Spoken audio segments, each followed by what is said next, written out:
Dapatkan koleksi buku karya Ustadz Dr. Ariful Bahri Hafizahullahu Ta'ala. Dan miliki segera buku ulama mazhab dan manhaj.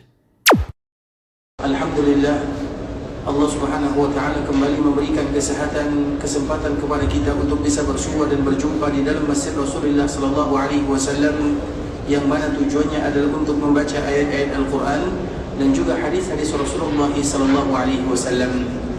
Karena memang di antara sifat seorang mukmin, Allah Subhanahu wa Ta'ala sebutkan dalam Al-Quran, innamal mu'minuna alladhina idza dzukirallah wajilat qulubuhum wa idza tuliyat 'alaihim ayatuhu zadatuhum imana wa 'ala rabbihim yatawakkalun.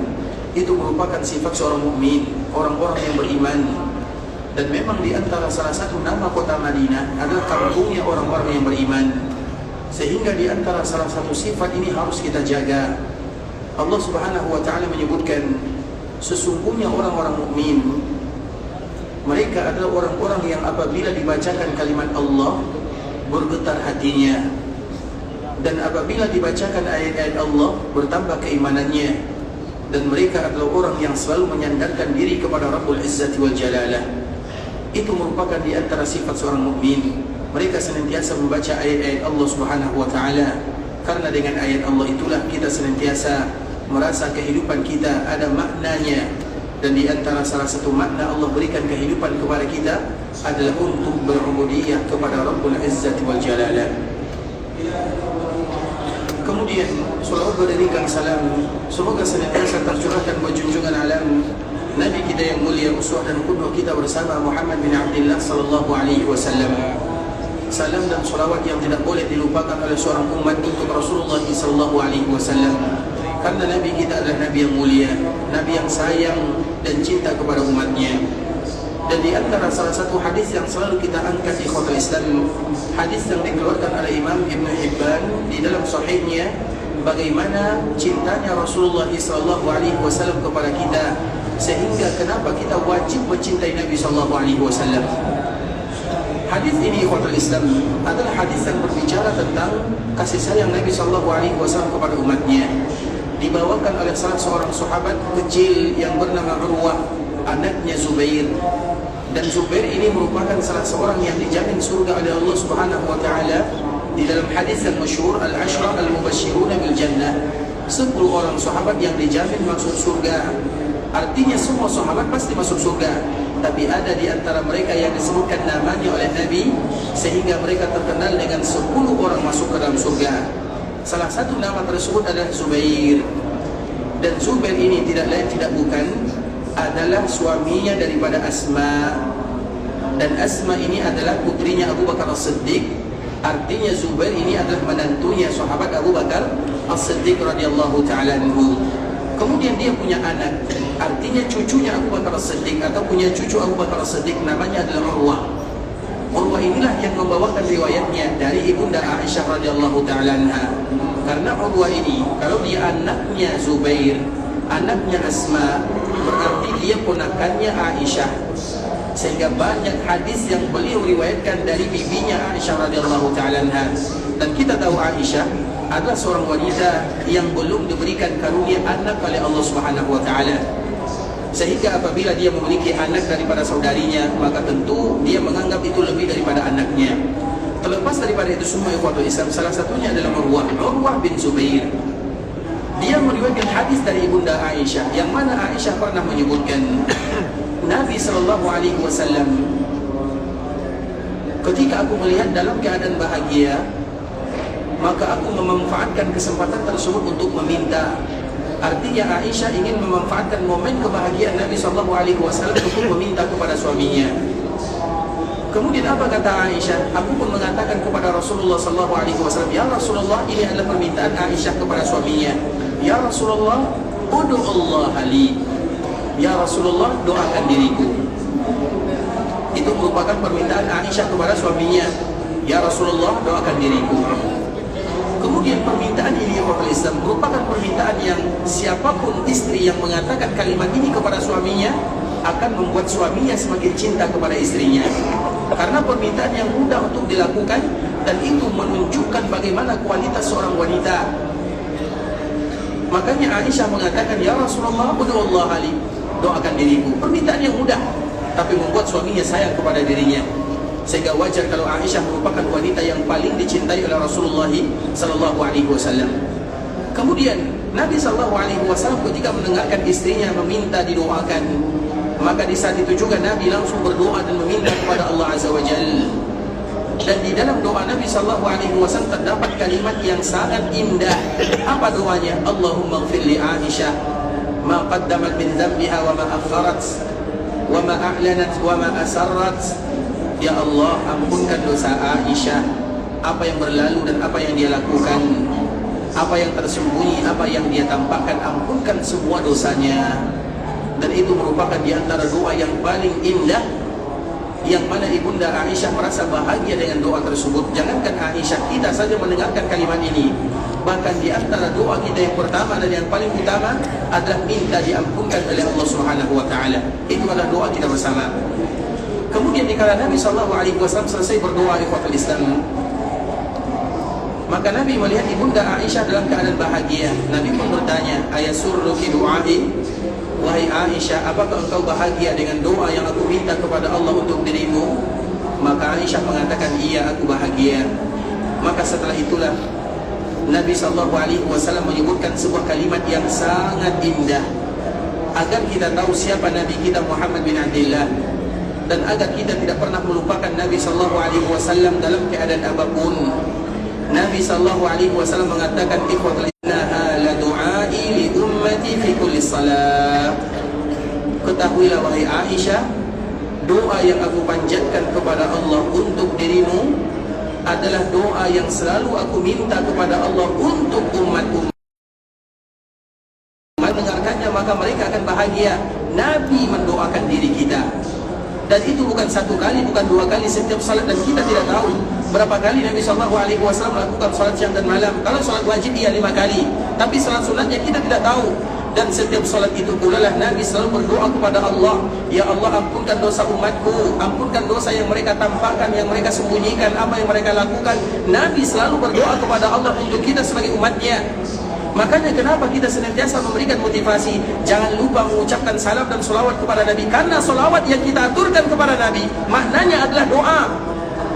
Solawat itu ikhwatul Islam artinya adalah doa. Karena Allah bersolawat kepada Nabi artinya adalah memuji. Allah bersolawat kepada Nabi, Inna Allah wa malaikatahu yusallun. Sesungguhnya Allah, malaikat bersolawat kepada Nabi. Malaikat bersolawat kepada Nabi artinya adalah istighfar. Allah yang bersolawat kepada Nabi artinya Allah memuji Nabi SAW fil mala'il a'la. Di makhluk-makhluk yang ada di langit sana Allah memuji Nabi. Itu adalah bentuk Allah bersolawat kepada Nabi. Malaikat beristighfar. Sedangkan kita, ya ayyuhalladzina amanu sallu, wahai orang-orang yang beriman, bersolawatlah kalian. Apa makna solawat? Solawat yang kita ucapkan kepada Nabi maknanya adalah doa. Sebagaimana Nabi SAW berdoa siang dan malam untuk kita sebagai umatnya, maka itulah di antara kewajiban kita sebagai umat Nabi. Jangan pernah melupakan Nabi dalam doa. Dan di antara bentuk doa tersebut adalah kalimat sallallahu alaihi wasallam, atau Allahumma salli wa sallim ala nabiyyina Muhammadin, atau dengan kalimat-kalimat yang lainnya.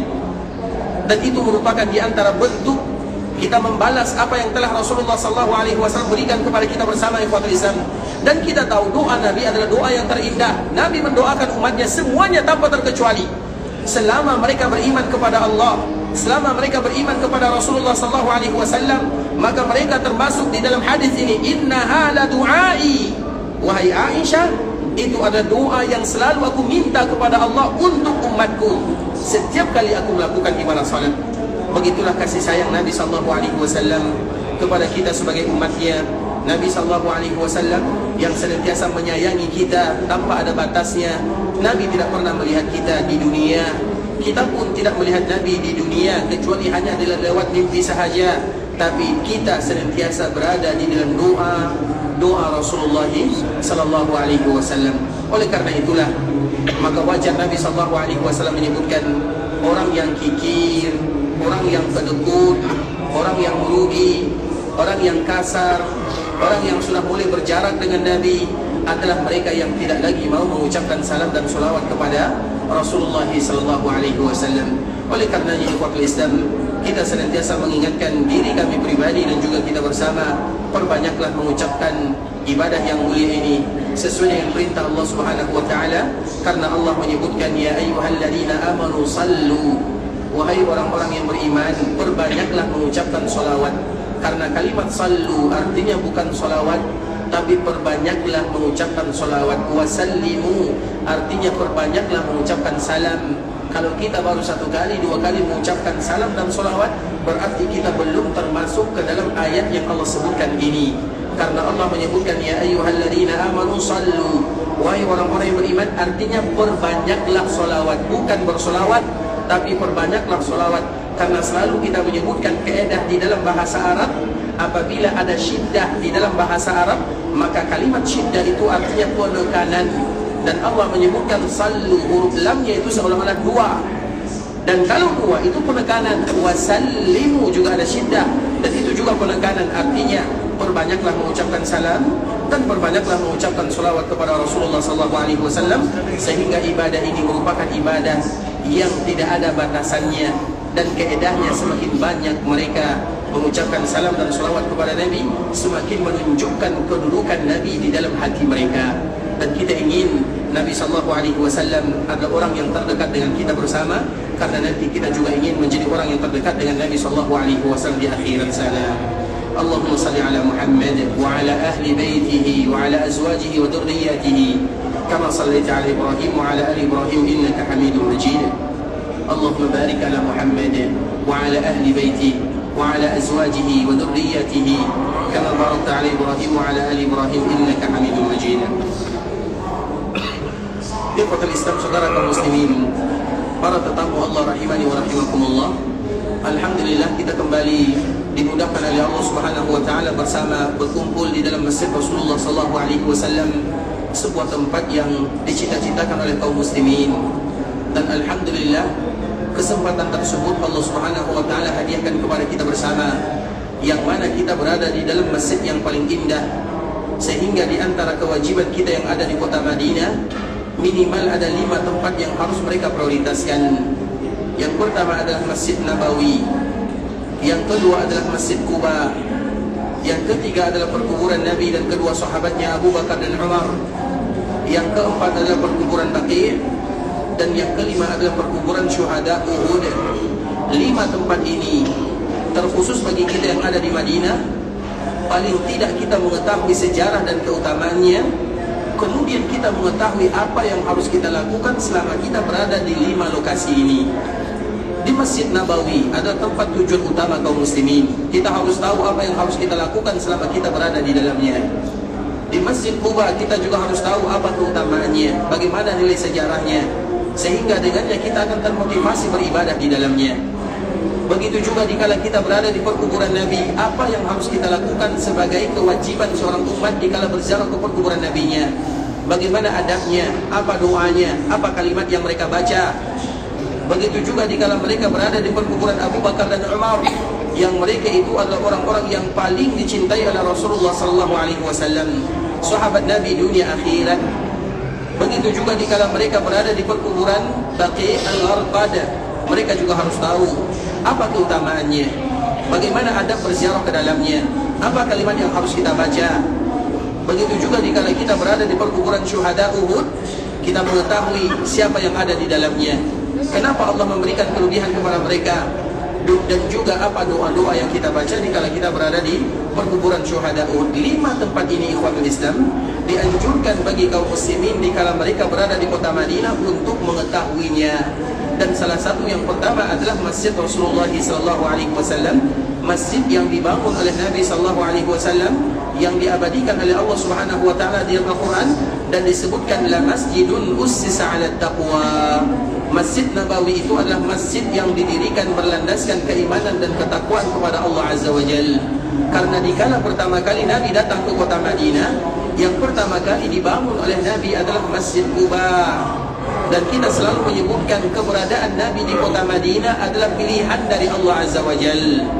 Madinah dipilih oleh Allah Subhanahu wa taala bukan hanya sekedar Nabi hijrah ke sana, tidak, tapi Allah yang memilihkan kota Madinah untuk Nabi. Nabi ketika diperlihatkan oleh Allah di dalam mimpi.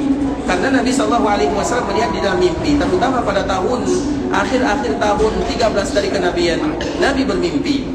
Dan mimpi Nabi itu Allah sudah mengizinkan Nabi untuk berhijrah. Maka Nabi SAW tidak tahu kemana Nabi akan berhijrah, karena Allah tidak menyebutkan lokasinya, Allah hanya menyebutkan sifatnya. Maka Nabi pergi ke Taif. Maka Nabi mengatakan, oh mungkin daerah hijrah itu adalah Yamamah. Nabi tidak pernah membayangkan Madinah. Tetapi dikala Nabi SAW berada di dalam ketidaktahuan tentang tempat hijrah secara pasti, maka di saat itulah Allah menjelaskan bahwa tempat kamu hijrah adalah Madinah. Dan semenjak Nabi berada di Madinah, maka Madinah dinamakan dengan Madinah. Yang mana sebelum Nabi berada di sini, Madinah itu adalah tempat wabah yang mana orang tidak mau tinggal di dalamnya. Sehingga ibunda kita Aisyah radhiyallahu taala anha menyebutkan, sesungguhnya Madinah itu adalah awba'u ardillah. Madinah adalah daerah yang paling banyak wabah penyakitnya, yang paling tidak bagus tinggal di dalamnya. Siapapun yang tinggal di dalamnya maka mereka akan sakit berada di sana. Banyak lagi ikhwatul Islam, karena memang di sini wabahnya, sarang wabah di dunia itu di sini dulu sebelum Nabi SAW tinggal di Madinah. Kemudian ketika Nabi tinggal di Madinah, tentunya tidak mungkin Madinah menjadi sarang wabah, karena Madinah adalah daerah yang barokah, tempat tinggal Nabi, dan tempat kaum muslimin akan berkunjung ke sana. Maka di saat itulah Nabi SAW berdoa kepada Allah, ya Allah, pindahkan wabah dari kota Madinah ini ke tempat yang bernama Juhfa. Karena wabah di dunia itu dihilangkan, tidak akan pernah hilang. Wabah tidak akan hilang di dunia, wabah tidak akan pernah hilang, tapi ada, hanya saja mereka bertempat di tempat-tempat yang lain. Sehingga Nabi mengatakan, ya Allah, pindahkan wabah di Madinah ini ke sebuah daerah yang bernama Juhfa. Juhfa itu daerah yang tidak jauh dari Mekah Al-Mukarramah, yang tentunya tidak ada penghuni di sana. Tapi di situ ada tempat Allah memindahkan dan mengijabah doa Nabi SAW. Kemudian ketika Nabi berada di kota Madinah, apa kata Nabi? Allahumma habbib ilayna al-Madinah ka hubbina Makkah au ashad wa sahihha. Ini merupakan di antara doa yang dibaca oleh Nabi SAW pertama kali Nabi berada di kota Madinah, yang mana kewajiban, anjuran bagi kita yang ada di kota Madinah, ketika kita memasuki kota Madinah, ucapkanlah kalimat yang diucapkan oleh baginda Rasulullah SAW. Allahumma habbib ilayna al-Madinah. Ya Allah, tanamkan kecintaan kepada kami untuk kota Madinah. Kahubbina Makkah, sebagaimana kami mencintai Makkah. Karena kaum muslimin semua mereka pasti mencintai Makkah Al-Mukarramah. Tapi kenapa kita mencintai kota Madinah? Karena doa Nabi SAW, Allahumma habbib ilayna al-Madinah ka hubbina Makkah au ashad. Ya Allah, tanamkan kepada kami cinta kepada kota Madinah sebagaimana kami mencintai Makkah, atau jadikan kecintaan kami terhadap kota Madinah melebihi kecintaan kami terhadap kota Makkah, dan jadikan kota Madinah adalah kota yang sehat. Itu merupakan di antara doa Rasulullah SAW. Ya Allah, tanamkan kecintaan kepada kami untuk kota Madinah sebagaimana kami mencintai Makkah, atau jadikan Madinah daerah yang lebih kami cintai daripada kami mencintai Makkah Al-Mukarramah.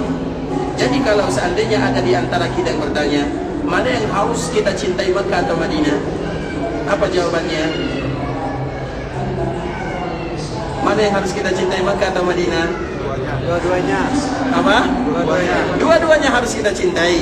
Tapi kalau seandainya dipilih, mana yang harus kita cintai, Makkah atau Madinah? Makkah atau Madinah? Kalau saya tidak mau memilih. Kalau saya tidak mau memilih. Makanya ikhwatul Islam, meninggal di Madinah adalah kemuliaan. Meninggal di Mekah adalah keberuntungan. Meninggal di Baitul Maqdis adalah keinginan.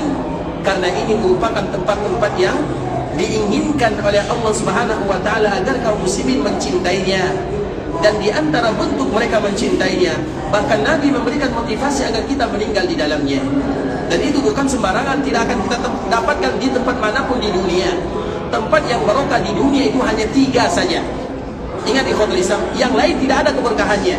Yang lain hanya kita berharap semoga menjadi daerah yang berkah. Bisa dipahami? Madinah pasti keberkahannya, Mekah pasti keberkahannya, Baitul Maqdis pasti keberkahannya. Sedangkan tempat lain kita berharap agar didatangkan keberkahan. Bisa dipahami antara dua makna kalimat ini? Tidak ada tempat di dunia ini ikhwatul Islam kecuali yang pasti keberkahannya tiga daerah ini. Dan sebagian para ulama menambah dengan Tur Sina, bukit di mana Allah berbicara dengan Nabi Musa alaihissalam. Tempat manapun di dunia tidak ada lagi yang demikian. Tempat di dunia kita hanya berharap, ya Allah berikan keberkahan. Sebagaimana doa Nabi, Allahumma barik lana fi Syamina, Allahumma barik lana fi Yamanina. Ya Allah berikan keberkahan terhadap daerah Syam kami, berikan keberkahan terhadap daerah Yaman kami. Itu Nabi berdoa agar diberikan keberkahan. Tapi apakah berkah? Belum tentu. Yang berkah itu adalah yang disebutkan berkah oleh Allah dan oleh Nabi SAW. Dan itu tiga tempat: Mekah, Madinah, Baitul Maqdis. Sedangkan daerah yang lainnya itu diharapkan keberkahannya. Itu dua kalimat yang harus kita bezakan. Sehingga Nabi SAW dikala berada di kota Madinah bukan hanya memberikan motivasi tinggal di kota Madinah, tapi juga memberikan motivasi meninggal di kota Madinah. Artinya selama-lamanya berada di kota Madinah. Dan itu merupakan di antara keberkahan dari Allah Subhanahu wa taala terhadap kota Madinah. Maka wajar Nabi mengatakan, Allahumma habbib ilaina al-Madinah ka hubbina Makkah au asyad. Ya Allah, tanamkan kecintaan kepada kami terhadap kota Madinah sebagaimana kami mencintai Mekah, atau kecintaan kami terhadap kota Madinah melebihi kecintaan kami terhadap kota Mekah, dan jadikan kota Madinah adalah kota yang sehat. Itu merupakan di antara kalimat yang dibaca oleh Nabi SAW ketika Nabi SAW berada di awal-awal kedatangan Nabi, dikala Nabi berada di kota Madinah. Karena kota Madinah kota yang tidak sehat, namanya adalah Yathrib. Dan arti daripada kalimat Yathrib itu adalah keburukan. Kalimat Yathrib itu memiliki makna kejelekan, penghinaan. Itu adalah makna daripada kalimat Yathrib. Dan itu disebutkan oleh Allah Subhanahu wa taala di dalam Al-Qur'an, cerita tentang Nabi Yusuf dan saudara-saudaranya. Nabi Yusuf ikhwatul Islam adalah orang yang terzalimi, dan yang menzaliminya bukan orang lain.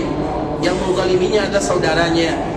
Saudaranya ingin menjauhkan dia dari ayahnya, saudaranya ingin membunuhnya, dan pada akhirnya saudaranya menjualnya dengan harga yang murah. Kemudian gara-gara inilah saudaranya menjadi atau menginginkan Nabi Yusuf menjadi seorang budak. Maka dengan itulah Nabi Yusuf tinggal bertahun-tahun, hampir 30 tahun lamanya berada di dalam keperbudakan atau perbudak menjadi seorang budak. Dan itu bukan sesuatu yang mudah ikhwatul Islam. Kemudian setelah perjuangan yang begitu lama, Allah Subhanahu wa taala mengangkat Nabi Yusuf. Ketika Allah mengangkat Nabi Yusuf, maka di saat itulah kekuatan yang ada di dunia ada di tangan Nabi Yusuf. Pada akhirnya Nabi Yusuf berjumpa dengan saudara-saudara yang inilah saudara yang dulu menzaliminya. Inilah dulu saudara yang ingin membunuhnya. Inilah dulu saudara yang menyebabkan dia menjadi seorang budak. Kemudian Allah Subhanahu wa taala ceritakan pertemuan mereka. Dikala mereka bertemu, Nabi Yusuf adalah di antara seorang nabi dan utusan Allah. Dia memiliki hati yang lembut, memiliki hati yang tidak pendendam, dan semua para nabi adalah orang-orang yang bersih hatinya. Kemudian di awal berjumpa, maka saudara Nabi Yusuf ini minta maaf. Qalu Allahi laqad atharaka Allahu alaina. Semua mereka mengatakan, saudara-saudara Nabi Yusuf mengatakan, demi Allah, laqad atharaka Allahu alaina. Wahai Yusuf, Allah telah melebihkan kamu dibandingkan dengan kami, yaitu dilebihkan dengan kenabian dan kerasulan. Karena saudara Nabi Yusuf itu ada 12, dan mereka semuanya ingin menjadi nabi, menjadi pewaris daripada ayahnya. Siapa ayahnya? Yaqub alaihissalam. Sehingga Nabi, kita selalu menyebutkan ikhwatul Islam, di antara hikmah kenapa Nabi tidak punya keturunan dari laki-laki. Ada anak Nabi tapi semuanya meninggal. Karena kebiasaan para Nabi dan para Rasul sebelumnya, kalau ayahnya Nabi maka anaknya juga akan menjadi Nabi. Itu kebiasaannya. Dan Nabi adalah Nabi yang terakhir. Kalau Nabi hidup anak laki-lakinya, dikhawatirkan orang menjadikan anak laki-laki Nabi itu menjadi seorang Nabi. Dan itu tidak sesuai dengan diutusnya Nabi menjadi Nabi yang terakhir. Karena Nabi adalah penutup segala Nabi. Dan Nabi namanya adalah Al-Muqaffi. Di antara salah satu nama Rasulullah adalah Al-Muqaffi, atau disebut dengan Al-Aqib. Memiliki dua makna yang sama. Al-aqib itu artinya tidak ada yang meneruskan Nabi SAW. Al-muqaffi itu artinya Nabi sebagai penutup para Nabi dan para Rasul. Makanya hikmah kenapa anak-anak Nabi meninggal dikala mereka masih kecil yang laki-laki, agar tidak ada yang beranggapan bahwa anak Nabi akan menjadi Nabi. Karena memang risalah sebelumnya anak mereka akan menjadi Nabi. Salah satunya adalah Nabi Ya'qub. Nabi Ya'qub ini punya 12 orang anak, salah satunya Yusuf. Dan semua mereka menginginkan mereka akan menjadi Nabi. Dan Nabi itu bukan pilihan. Nabi itu bukan usaha, tapi Nabi itu adalah pilihan dari Allah Subhanahu wa taala. Sehingga mereka iri kepada Nabi Yusuf. Kenapa Nabi Yusuf yang diangkat menjadi Nabi? Pada ujung-ujungnya mereka mengatakan, qalu tallahi laqad atharakallahu alaina. Wahai Yusuf, demi Allah, Allah telah melebihkan kamu dibandingkan dengan kami. Wa in kunna la khatiin, dan kami adalah orang-orang yang bersalah. Kami mengakui kesalahan yang kami lakukan. Kami yang membunuh, yang berusaha membunuhmu, yang berusaha menjauhkan kamu dari ayah, yang melakukan ini dan itu. Mereka akhirnya mengaku kesalahannya. Apa jawaban Nabi Yusuf? Jawaban Nabi Yusuf ini, ikhwatul Islam, adalah jawaban Nabi Muhammad sallallahu alaihi wasallam dengan kalimat yang sama. Jawaban Nabi Yusuf itu jugalah jawaban Nabi Muhammad sallallahu alaihi wasallam. Karena musuh Nabi Muhammad itu orang lain atau keluarganya? Keluarganya sama. Yang memusuhi Nabi bukan orang lain. Yang memusuhi Nabi adalah pamannya. Yang memusuhi Nabi itu adalah sepupunya. Yang memusuhi Nabi itu adalah mertuanya. Yang memusuhi Nabi itu adalah satu kabilah dengannya. Yang memusuhi Nabi teman bermain waktu kecilnya. Itulah yang menjadi musuh dakwah Nabi, bukan orang lain. Orang Quraisy itu, ikhwatul Islam, semuanya keluarga Nabi. Abu Lahab paman Nabi. Abu Sufyan itu sepupu Nabi. Abu Sufyan bin Haris. Haris itu adalah anak pertama daripada Abdul Muttalib. Abdul Muttalib itu, ikhwatul Islam, pertama kali dia tidak punya anak kecuali satu. Namanya Al-Haris. Namanya Al-Haris. Dan kita tidak boleh menamakan anak kita dengan Al-Haris. Kalau ada yang punya anak, jangan dinamakan dengan Al-Haris. Apa alasannya nanti cari sendiri.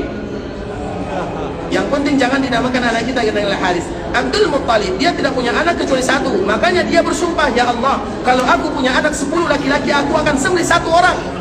Itulah asal muasalnya kenapa dia punya keturunan banyak. Hukum asalnya dia hanya punya 1 anak saja. Nah, anak ini namanya Haris.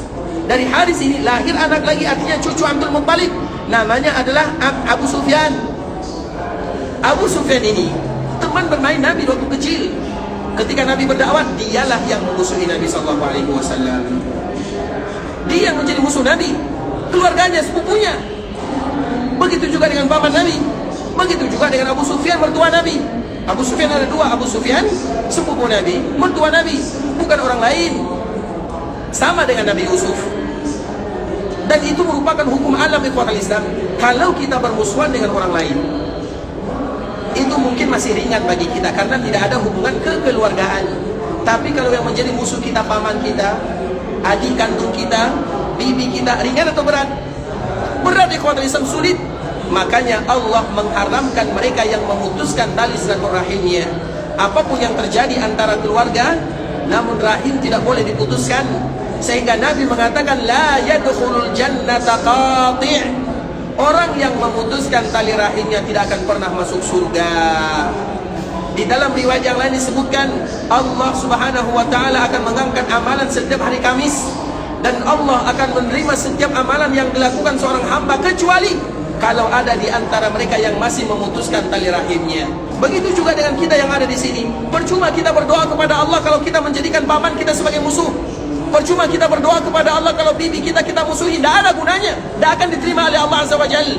Maka selalu kita menyebutkan ikhwatul Islam, setiap kita yang ada di sini, tujuan kita adalah beribadah, supaya ibadah kita diterima, supaya doa kita dikabulkan oleh Allah Azza wa Jalla. Tapi itu tidak ada guna dan manfaatnya kalau seandainya kita ada masalah dengan rahim-rahim kita. Bisa dipahami? Makanya nanti kalau kita ada masalah dengan siapapun, ada masalah piutang dengan adik, kakak beradik, maka dihalalkan atau dicari solusi.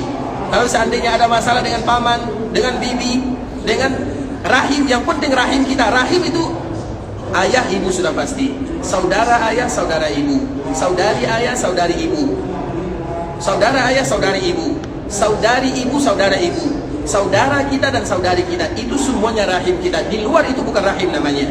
Di luar itu namanya qarabah. Di luar itu namanya qarabah. Ini yang harus kita jaga. Nah, Nabi SAW yang memusuhinya adalah rahimnya. Nabi Yusuf yang memusuhinya juga rahimnya. Tapi bagaimana dengan seorang Nabi? Pelajaran yang akan berulang-berulang. Makanya Allah ceritakan tentang Nabi Yusuf bukan hanya sekedar cerita, enggak. Karena pelajaran ini akan selalu berulang dan berulang. Dan yang pertama kali untuk orang-orang atau rahim-rahim yang pernah melakukan kezaliman kepada kita. Ingat itu baik-baik, bahasanya ini dia. Apa yang disebutkan oleh Nabi Yusuf? Qal la tasriba alaikumul yawma yawfiq. Mengatakan kalimat yang sama dikala terjadi Fatu Mekah. Ketika terjadi Fatu Mekah, dulu orang yang zalim kepada Nabi, mana mereka semuanya? Mereka menundukkan kepalanya, takut kepada Nabi. Karena Nabi tidak lagi bisa dizalimi. Nabi sudah kuat. Dulu Nabi dizalimi, Nabi disakiti. Yang menyakitinya bukan orang lain. Dikala terjadi Fatu Mekah, mereka semuanya mengatakan, wahai kalian orang-orang Quraisy, kira-kira mata dhunnun anni fa'ilun bikum. Nabi bertanya kepada mereka orang-orang Quraisy yang ada di Mekah. Pertama kali Nabi berada di sana, Nabi bertanya, mata dhunnuna anni fa'ilun bikum. Kira-kira apa yang akan aku lakukan terhadap kalian? Akan aku apakan kalian? Kalian ini dulu adalah orang-orang yang zalim. Kira-kira apa yang akan aku lakukan? Maka apa jawaban orang-orang Quraisy? Akhun karim wa ibnu akhin karim. Engkau adalah saudara kami yang mulia, saudara kami yang memaafkan, anak daripada saudara kami yang mulia. Bahasa-bahasa orang kalah. Kalau bahasa kita ini bahasa-bahasa orang, tidak ada lagi pilihan kalah. Kemudian di saat itulah ikhwatul Islam, Abu Sufyan yang menjadi pemimpinnya. Abu Sufyan itu mertua Nabi. Abu Sufyan itu bukan orang lain, mertua Nabi. Abu Sufyan mengatakan sebagaimana yang dikatakan oleh saudara Nabi Yusuf, qalu tallahi laqad asarakallahu alaina wa in kunna lakhatiin. Wahai Muhammad, engkau telah dilebihkan oleh Allah dibandingkan dengan kami. Engkau dipilih oleh Allah dan kami dulu yang memusuhimu.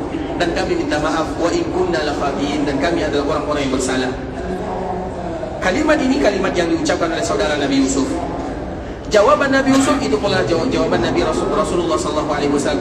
Qala la tasrib.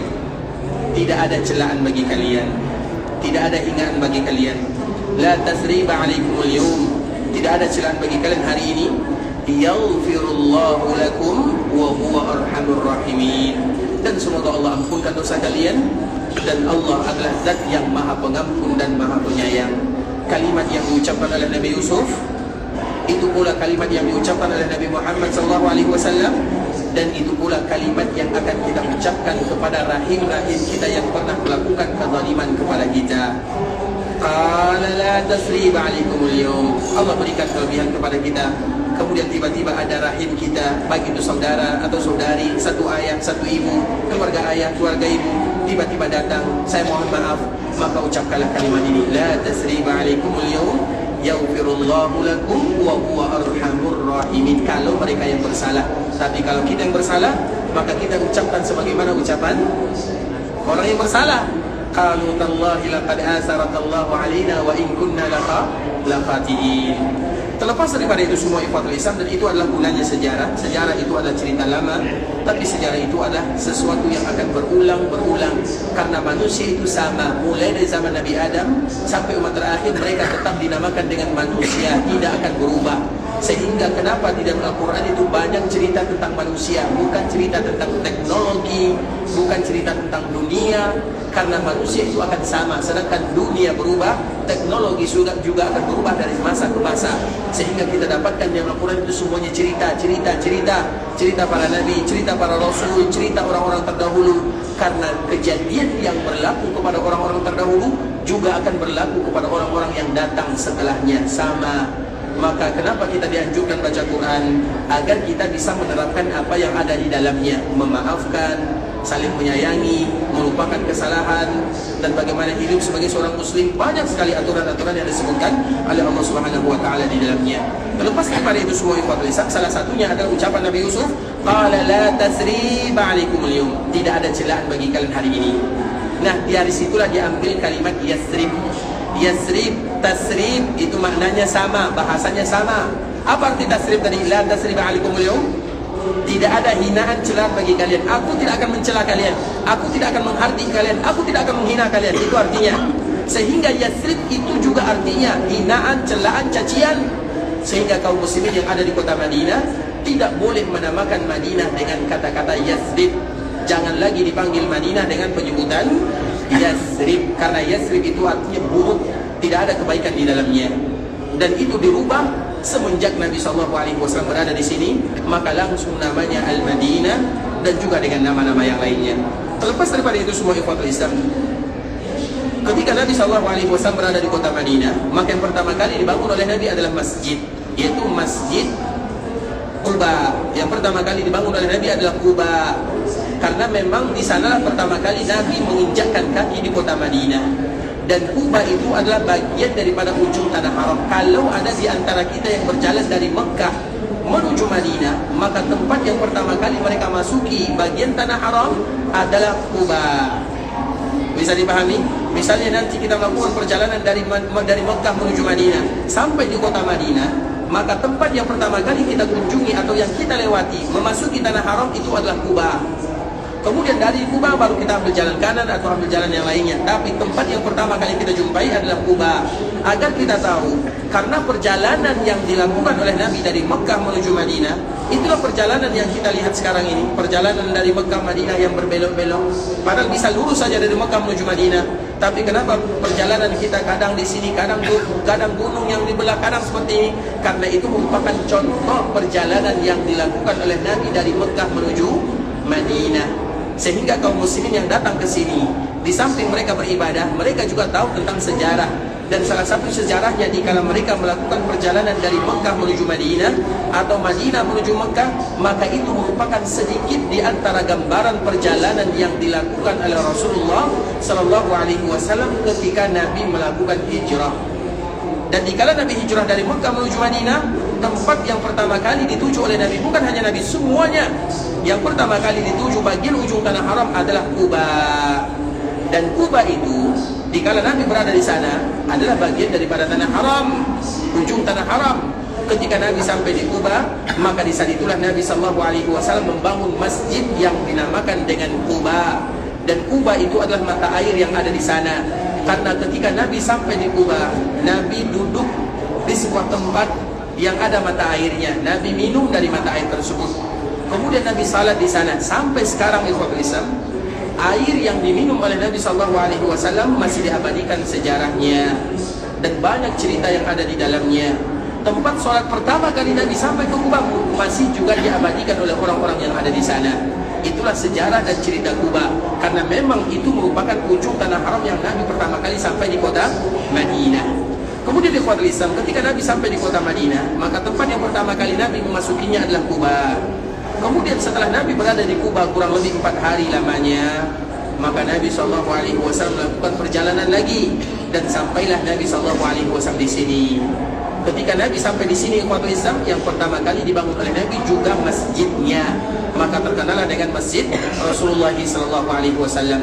Dan di antara keutamaan Masjid Nabawi itu banyak sekali, dan salah satunya adalah pembahasan yang kemarin kita jelaskan, bahwa di dalam Masjid Nabawi itu ada sebuah lokasi yang sangat indah, dinamakan dengan taman di antara taman-taman surga, atau bahasa Arabnya disebut dengan Raudhah Asy-Syarifah. Raudhah itu artinya taman, Asy-Syarifah itu artinya sesuatu yang dimuliakan, dan itu merupakan bonus dari Allah untuk penduduk Madinah.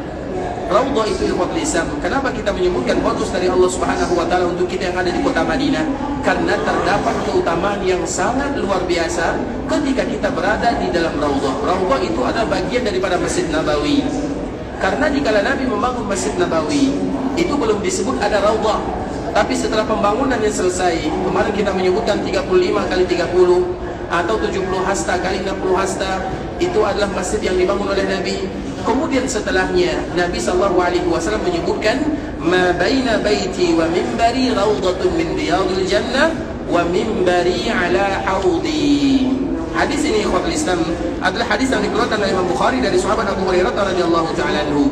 Nabi menyebutkan, di antara rumahku dan mimbarku adalah taman di antara taman-taman surga. Kemudian sambungan hadisnya, wa mimbari ala haudi, dan mimbarku akan ada di telagaku. Itulah hadisnya secara sempurna. Agar kita tahu ternyata bagian raudhah atau sesuatu yang berkaitan dengan raudhah bukan hanya sekedar raudhah, tapi cerita raudhah ini adalah cerita dunia akhirat. Cerita raudhah ini ikhwatul Islam bukan cerita sembarangan, tapi cerita dunia akhirat. Maka sambungan hadisnya, coba kita perhatikan hadis Nabi, ma baina baiti wa mimbari raudhatun min riyadil jannah. Di antara rumahku dan mimbarku adalah taman di antara taman-taman surga. Ini cerita tentang dunia. Kemudian sambungan hadis ini satu paket. Kalimat yang kedua, wa mimbari, mimbar tadi yang merupakan batasan raudhah, wa mimbari ala haudi, dan mimbarku ini berada di telagaku. Telaga Nabi itu cerita akhirat.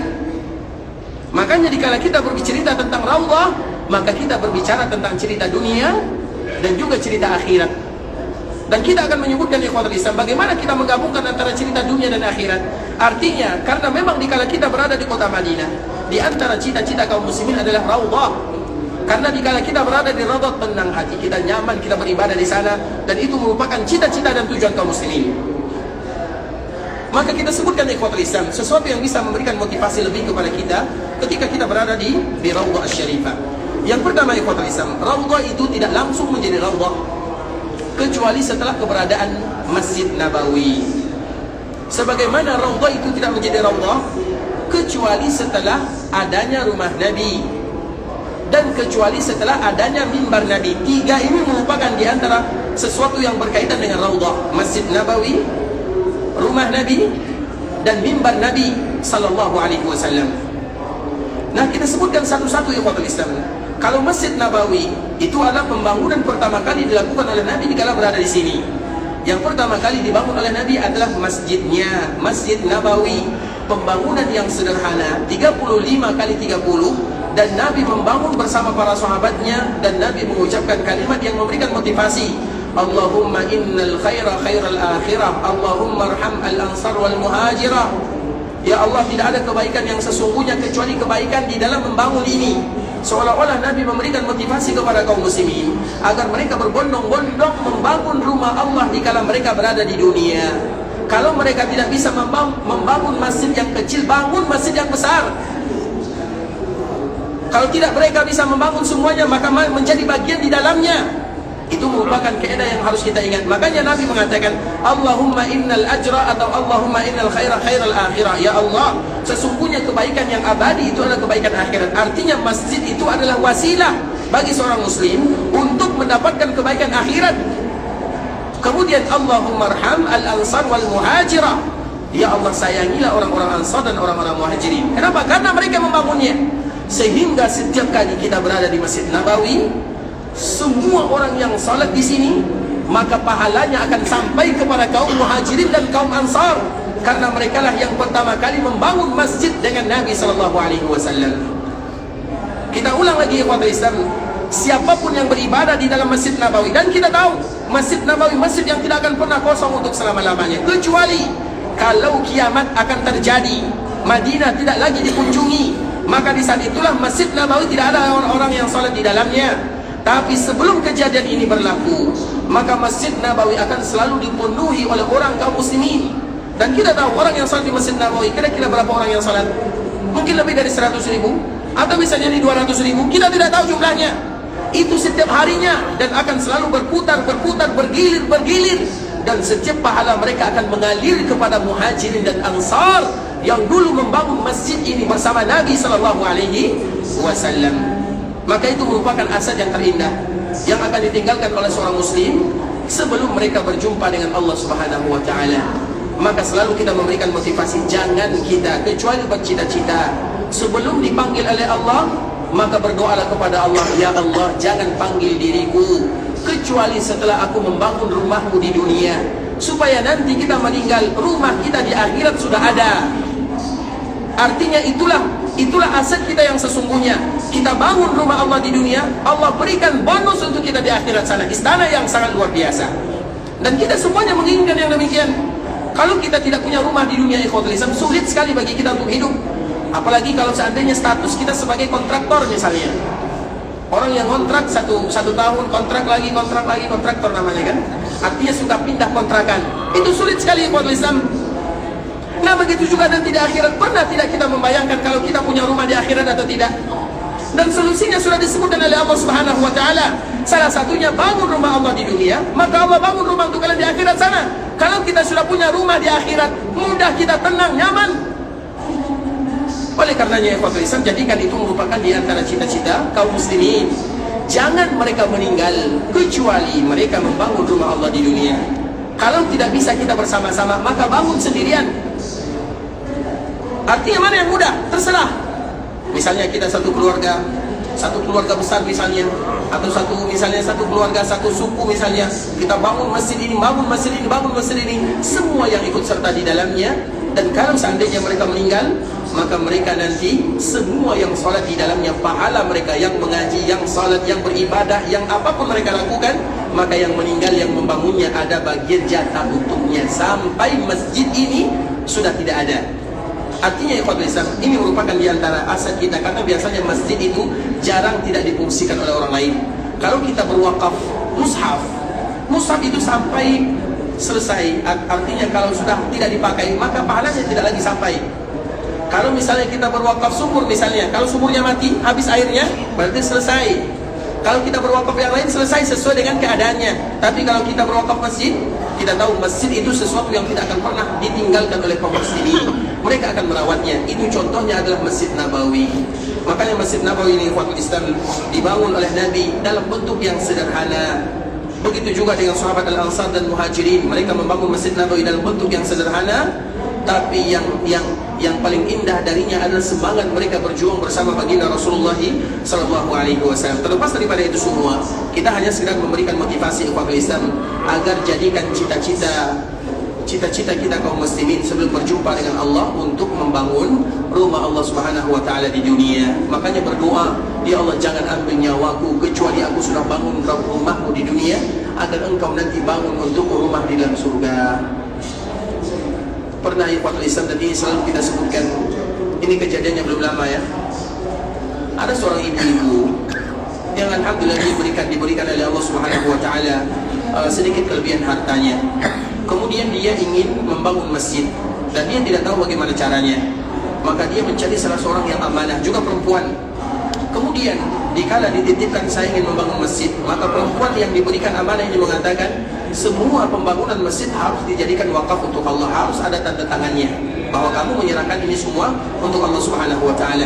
Kemudian dia tanda tangan bahwa pembangunan masjid harganya seperti ini dijadikan wakaf untuk Allah. Baru selesai dia tanda tangan di kota Islam, beberapa hari, 1 minggu setelahnya dia dipanggil oleh Allah Subhanahu wa taala untuk selama-lamanya. Masjid belum jadi, tapi tanda tangan sudah selesai, harta sudah diberikan, maka itu adalah aset terindah dia bertemu dengan Rabbul Izzati wal Jalal. Begitulah kaum muslimin, harus jadikan itu tujuan. Kemudian ikhwatul Islam, kita kembalikan kepada Masjid Rasulullah SAW. Ketika dibangun Masjid Nabawi, maka Nabi memberikan motivasi, Allahumma la khaira illa khairal akhirah. Ya Allah, tidak ada kebaikan kecuali kebaikan akhirat. Nabi mengaitkan seorang muslim dengan kehidupan akhirat. Karena bagaimanapun kita hidup di dunia tidak lebih daripada 60 atau 70 tahun. Kecuali sedikit saja, karena itu hadis Nabi. Nabi menyebutkan, a'maru ummati ma baina 60 wa 70. Umur umatku hanya berada di antara 60 sampai 70. Dan sedikit yang lebih daripada 70. Kalaupun sudah lebih daripada 70, kawan kita sudah obat-obatan, kawan kita sudah kasur, sudah pakai tongkat, mata kita sudah empat, artinya tidak lagi efektif. Nah, di masa-masa efektif inilah seorang muslim mereka harus beribadah kepada Allah Subhanahu wa taala. Sehingga Nabi juga menyebutkan, barang siapa yang menjaga masa mudanya untuk beribadah kepada Allah, maka Allah juga akan menjaga masa tuanya. Artinya kalau dia tidak menjaga masa mudanya, maka Allah tidak akan menjaga masa tuanya. Dan umur kita seperti itu ikhwatul Islam. Kemudian Nabi SAW senantiasa mengingatkan kita kepada akhirat, karena bagaimanapun itu adalah kampung kita selama-lamanya. Perjalanan kita yang kita tidak tahu berapa lama kita berada di sana. Jangankan berada di sana ikhwatul Islam, contoh yang mudah. Dikala kita pergi melaksanakan ibadah umrah ini, ibadah umrah yang biasa kita lakukan berapa hari biasanya? Seminggu, 12 hari, maksimal 3 minggu lah. Artinya antara 2 minggu, antara 12 hari atau 15 hari atau 20 hari. Itu adalah ibadah umrah yang kita lakukan. Nah, ketika kita akan melakukan perjalanan ibadah umrah ini, kira-kira kita butuh persiapan berapa lama? Berapa lama persiapan kita? Orang yang melaksanakan ibadah umrah, ada 1 bulan, ada 1 tahun, ada 2 tahun, ada 5 tahun. Untuk perjalanan yang hanya 2 minggu. Persiapan kita berbulan-bulan lamanya. Perjalanan kita 2 minggu. Itu masalah dunia. Makanya persiapan umrah itu betul-betul matang. Apalagi kalau persiapan haji. Kalau persiapan haji itu betul-betul luar biasa.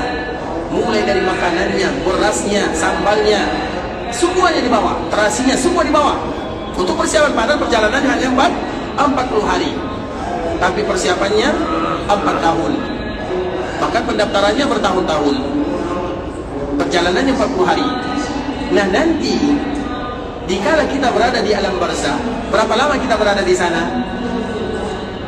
Tidak ada yang tahu. Itu baru alam barzakh. Kemudian nanti di alam akhirat, berapa lama kita di akhirat? Untuk selama-lamanya. Tidak ada jalan pulang. Jalan pulang itu tidak ada. Kemudian tiba-tiba umur kita hanya 60 tahun. Kita berada di alam barzakh tidak tahu. Kita berada di alam akhirat bertahun-tahun lamanya. Pertanyaannya, apa persiapan kita? Kalau perjalanan yang 2 minggu, persiapannya 2 tahun, bagaimana persiapan atau perjalanan yang selama-lamanya? Maka di saat itulah kita butuh persiapan di ikhwatul Islam, mempersiapkan semuanya. Karena kita tidak tahu apakah ada umur panjang atau tidak. Dan kita selalu menyebutkan kemarin ikhwatul Islam di musim haji, di bulan Al-Muharram tanggal 10.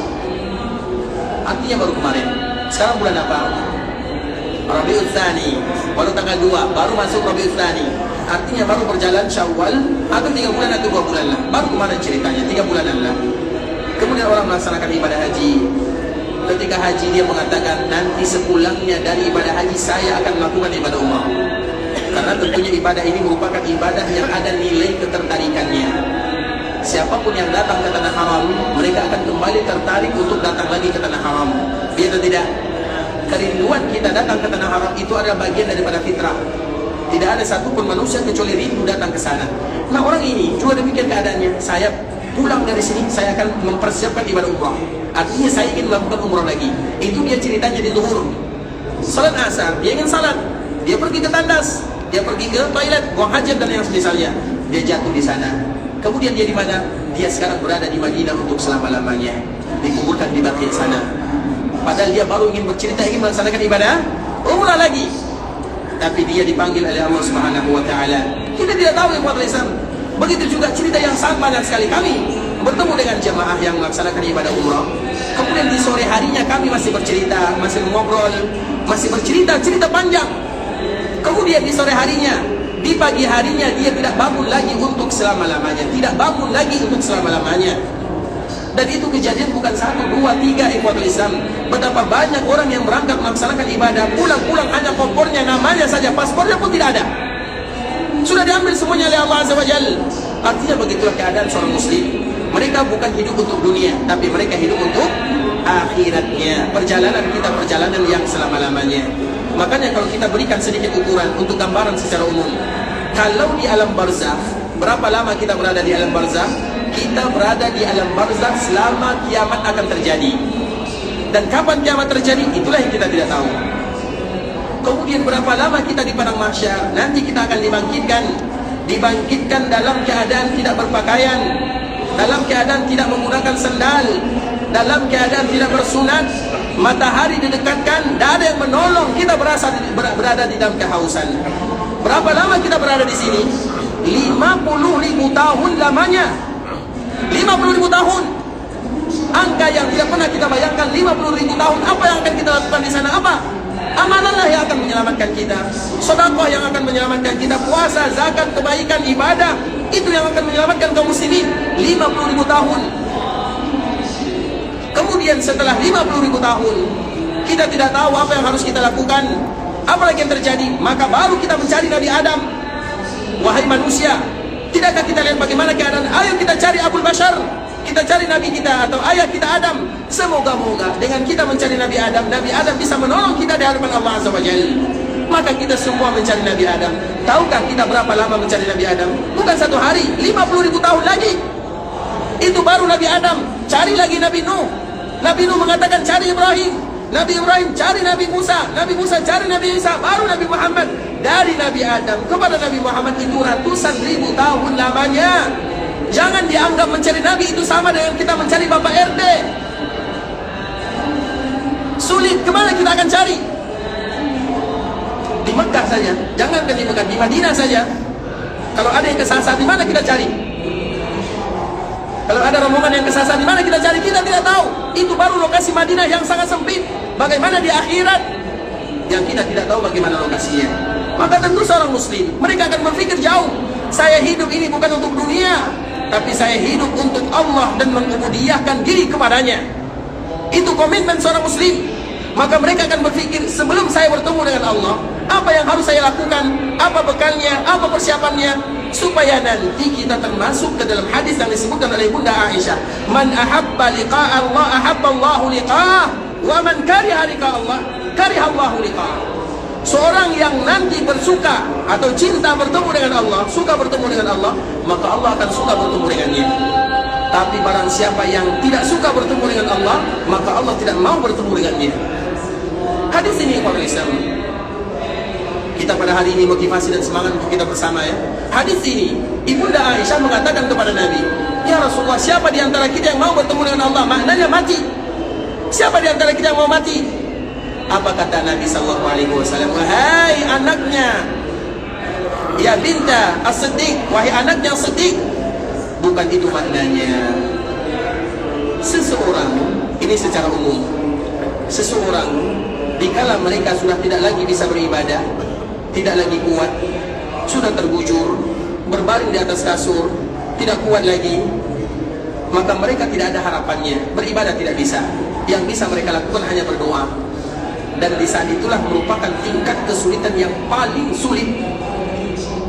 Makanya dikala kita mengunjungi orang sakit, jangan pernah berbicara dunia dan jangan pernah lama-lama berbicara.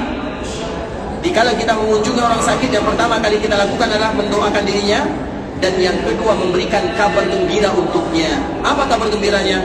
Wahai fulan, kamu itu orang yang rajin salat, kamu itu orang yang rajin sedekah, kamu itu orang yang murah senyum. Sebutkan kebaikannya. Kemudian setelah kita sebutkan kebaikannya, sudah pergi. Jangan kita menyebutkan tentang dunia kepadanya. Kemudian di Ikhwanul Islam, dikala seseorang ini terbujur, maka di saat itulah datang kebaikannya.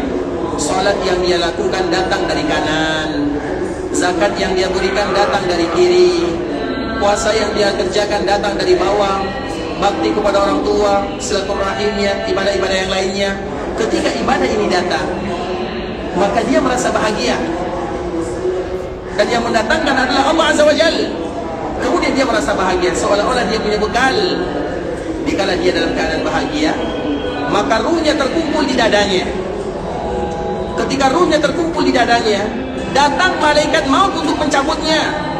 Maka seorang muslim, dikala datang malaikat maut, ruhnya sudah di dadanya, artinya sudah bersiap-siap untuk diambil. Maka seorang yang meninggal, yang pertama kali diingin adalah kakinya bagian bawahnya. Kemudian Ikhwanul Islam, setelahnya datang malaikat maut, kemudian diambil nyawanya, dan dia dalam keadaan bahagia. Dan dikala dalam keadaan bahagia, karena amalan-amalan yang membuat dia bahagia, datang semua amalan yang dia lakukan, datang kepadanya, memberikan kebahagiaan kepadanya. Dalam keadaan bahagia itulah datang malaikat maut mencabut nyawanya. Dan malaikat maut mencabut nyawanya seperti ini, seperti air yang dituangkan dari teko, dari cerek kalau bahasa kitanya, dituangkan, seperti itulah mengalir ruhnya, karena ruhnya sudah berkumpul di jasadnya. Kemudian dicabut, kemudian dia melihat ruhnya pergi. Maka dianjurkan bagi seorang muslim ketika saudaranya melihat di atas, dia sedang melihat ruhnya diambil, maka tutup matanya, dan itu adalah seorang mukmin. Dan dia suka berjumpa dengan Allah. Bagaimana caranya? Karena Allah menghadirkan amalan-amalan yang pernah dia lakukan di dunia. Kalau seorang mukmin, bagaimana pula dengan seorang yang tidak mukmin? Sedangkan mereka yang tidak mukmin di Ikhwanul Islam, dikala malaikat maut datang, maka rohnya lari ke kanan, lari ke kiri, lari ke bawah. Kemudian di kanan malaikat datang. Bagaimana cara malaikat mencabutnya? Dan nyawanya pasti dicabut. Mau tidak mau pasti dicabut. Tentu cara mencabutnya ibarat kita ikhwatul Islam, ibarat kita memukul istri paku, kemudian paku itu sampai ke bawah, kemudian ketika paku sampai di bawah kita bengkokkan paku tersebut, kemudian kita cabut. Mencabutnya mudah atau sulit? Sulit atau mudah? Wan nazi'ati gharqa wan nasyitati nasta. Disebutkan oleh Allah ada malaikat an-nazi'at. Nazi'at itu artinya mencabutnya, walaupun rohnya lari kemana-mana, maka dia akan mencabut. Bagaimana cara mencabutnya? Ibarat kita mencabut paku yang tadi dibengkokkan dari bawah. Mudah atau sulit? Maka dia merasakan ketakutan, maka dia merasakan kesakitan. Ibadah-ibadah yang dia lakukan tidak ada, dan dia berjumpa dengan Allah dalam keadaan murka, maka Allah pun murka kepadanya. Itulah yang disebutkan oleh ibunda kita Aisyah radhiyallahu ta'ala anha. Dan semoga Allah wafatkan kita semuanya dalam keadaan husnul khatimah. Ikhwatul Islam, saudara kaum muslimin, para tetamu Allah rahimani wa rahimakumullah. Pada kesempatan kali ini kita tidak membahas tentang Masjid Nabawi, tapi lebih kepada motivasi bahwa kita hidup bukan untuk dunia. Jangan menjadi budak dunia, tapi banggalah menjadi budaknya Allah Subhanahu wa ta'ala. Dan memang kita adalah budaknya Allah, sehingga kita disebut dengan Abdullah. Kita hidup untuk Allah, kita hidup untuk akhirat, kita hidup bukan untuk dunia. Bukan berarti kita meninggalkan dunia. Jadikan dunia sebagai ajang kita berlomba-lomba mencari ampunan Allah Subhanahu wa ta'ala. Ikhwatul Islam, saudara kaum muslimin, para tetamu Allah rahimani wa rahimakumullah. Sampai di sini pembahasan yang bisa kami jelaskan. Yang benar dari Allah Subhanahu wa ta'ala, yang salah dari diri kami pribadi karena kurangnya ilmu kami, karena kurangnya ilmu, kealfaan kami, dan kurangnya kami pandai menyebutkan bahasa-bahasa kami, mohon dimaafkan. Dan kita selalu berharap bermohon kepada Allah Subhanahu wa ta'ala agar Allah Subhanahu wa ta'ala ampunkan dosa kita bersama, agar Allah ampunkan dosa orang tua kita, dosa saudara-saudari kita, dosa keluarga kita, tetangga kita, masyarakat kita, pemimpin kita, alim ulama kita, orang-orang yang pernah berbuat baik kepada kita, dan seluruh kaum muslimin. Kalau ada di antara kita ingin pergi ke Mekah, semoga diterima semua amal ibadahnya, dikabulkan doa dan permintaannya, dijadikan umrahnya adalah umrah yang mabrurah, wa sa'yan mashkura, wa dhanban maghfura. Kalau ada di antara kita ingin pulang ke kampung halamannya, semoga dimudahkan perjalanannya, dilancarkan urusannya, kembali bertemu dengan keluarga yang ia tinggalkan dalam keadaan sehat walafiat, dan semoga mereka senantiasa dipanggil untuk beribadah ke tanah haram Makkah dan Madinah. Semoga Allah berikan kepada kita keikhlasan dalam beribadah, istiqamah dalam agama, dan Allah tutup usia kita dengan mengucapkan kalimat la ilaha illallah. Kita tutup dengan mengucapkan doa kafaratul majlis. Subhanakallahumma wa bihamdika asyhadu an la ilaha illa anta astaghfiruka wa atubu ilaik. Wa sallallahu wa sallim ala nabiyyina wa habibina wa khalilina wa sayyidina Muhammadin wa ala alihi wa sahbihi wa sallam tasliman katsiran. Assalamualaikum warahmatullahi wabarakatuh.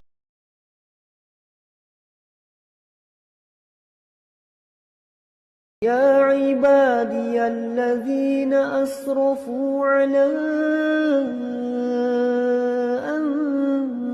أنفسهم لا تقنطوا من رحمة الله